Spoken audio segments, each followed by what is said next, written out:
Dear students, today we discuss a topic of extrusion. This is part 1 of manufacturing technology. I am Dr. Pin Sarma, Assistant Professor, Sage Group, Bhopal. So, basically extrusion is the process by which a billet of metal is reduced in cross section by forcing it to flow through a die orifice under high pressure.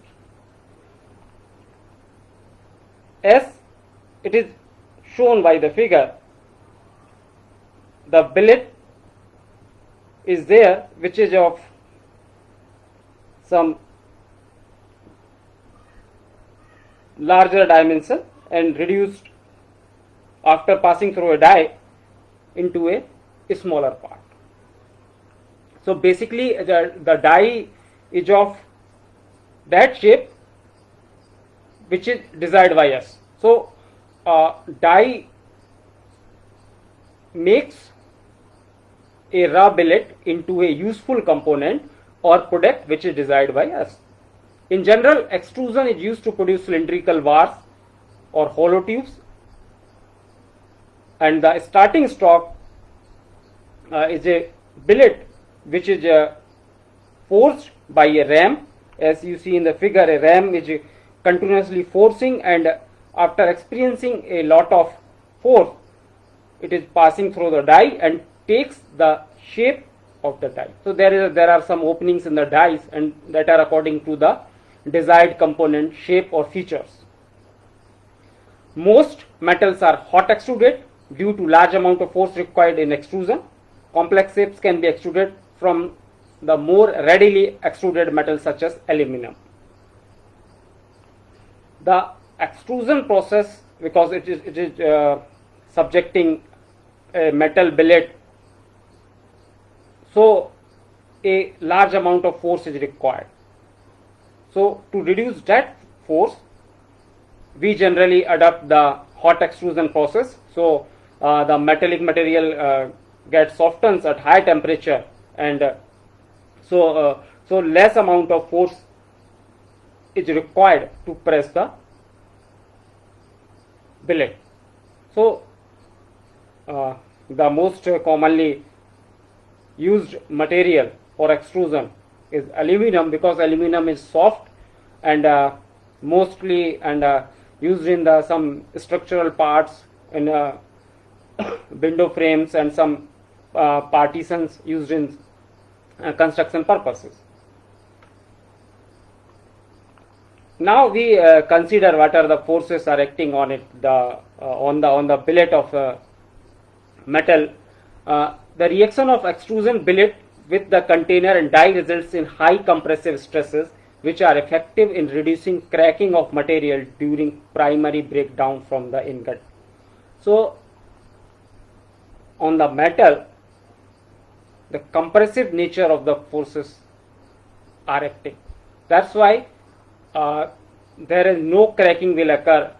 Otherwise, if the nature of force is tensile in nature, then crack may produce in the metallic billet. So because of this nature of subjecting force, many materials or many metals like stainless steel, nickel based alloys and other high temperature materials can be easily extruded. Similar to forging, lower ram force and fine grained recrystallized structure are possible in hot extrusion. So after extrusion, what we get? A fine recrystallized grain, because they are recrystallized because of the temperature and the force they experienced. So in the force and the temperature compels the material to go for recrystallization. However, better surface finish and higher strength are provided by the cold extrusion. No doubt, hot extrusion is a easiest process in which less amount of force is required, but when we want better surface finish, we have to go for cold extrusion. Also, we get a higher strength in cold extrusion process. in hot extrusion process, because of the scaling occur on the metallic part, the surface finish what we get is not good enough. So from the point of view of the surface finish, hot extrusion is generally avoided if we want a good surface finish. Typically, extrusion products are used in variety of applications, in automotive parts, construction applications, window frames, railings, aircraft structural parts. So there are variety of applications are there.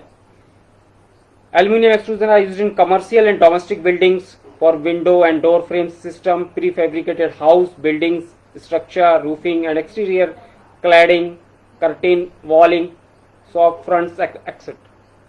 Furthermore, extrusion are also used in transport for airframes, road and rail vehicles, and in marine applications. These are some extruded products which can be seen here, having different type of geometries, and in fact some have very complicated geometries that cannot be easily produced by any machining process. So extrusion is a very versatile technique that can produce a variety of shapes, some intricate shapes, some complex shapes. Now we discuss about the classification of extrusion process. So extrusion process can be classified into three major categories, which can be classified due to by direction in which the ram is moving, by the operating temperature at which temperature the extrusion process is taking place, and by the equipment placing, how the equipment is placed. So by the direction we can further classify the extrusion process into direct or forward extrusion, and second one is indirect or backward extrusion. And on the basis of operating temperature, it can be classified into hot and cold extrusion, and on the basis of equipment it can be classified into horizontal extrusion and vertical extrusion. Now we discuss what is a direct extrusion. So for understanding the direct extrusion, you have to refer to the figure. The metal plate is placed in a container and driven through the die by the ram. The friction is a die and container wall require high pressure than in direct extrusion. So you can see that in extrusion the ram is moving and the container is stationary,